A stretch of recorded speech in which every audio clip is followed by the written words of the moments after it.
ઉત્તરાયણ પર્વની ઉજવણી ચાલી રહી હોય તેવામાં ચાઇનીઝ દોરીએ વધુ એક યુવાનનો ભોગ લીધો છે। વાઘોડિયા રોડ પરિવાર ચોકડી પાસે આ ઘટના બની છે, જ્યાં 20 વર્ષના અનિકેત નામના યુવાનના ગળામાં ચાઇનીઝ દોરી આવી ગઈ હતી। બાઇક સવાર નીચે પટકાયો, જેને 108 મારફતે શહેરની એસએસજી હોસ્પિટલ ખાતે સારવાર અર્થે લઈ જવામાં આવ્યો હતો। હોસ્પિટલના તબીબોએ યુવાનને મૃત જાહેર કર્યો છે।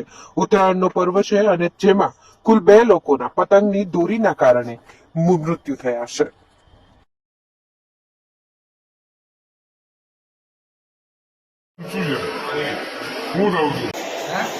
જે મતલબ જે દોરો આવ્યો છે પતંગનો દોરો, પતંગના દોરા લીધે જે આગળ છૂટા દેતો ને પાણી એટલે બ્રેક ના આવી છે। જે દોરાને બચાવ્યો ને એ કારણથી એનું બ્રેક મારવાને બદલે છૂટાની આવે છે।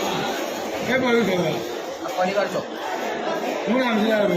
અને આખું નામ તો નહીં ખબર, એ રાતની નો છે પ્રોપર, રાત્રે એનું નામ નહીં ખબર, જે ફ્રેન્ડશીપ છે ને એનું ખાલી નામ ખબર છે। અને અત્યારે હું હાલત છે અત્યારે શાના માટે જે પતંગની દોરી આવી ને તેના માટે પતંગની દોરી બચાવીને ફિલ્મમાં એ ચોરાડી શું નામ તમારું?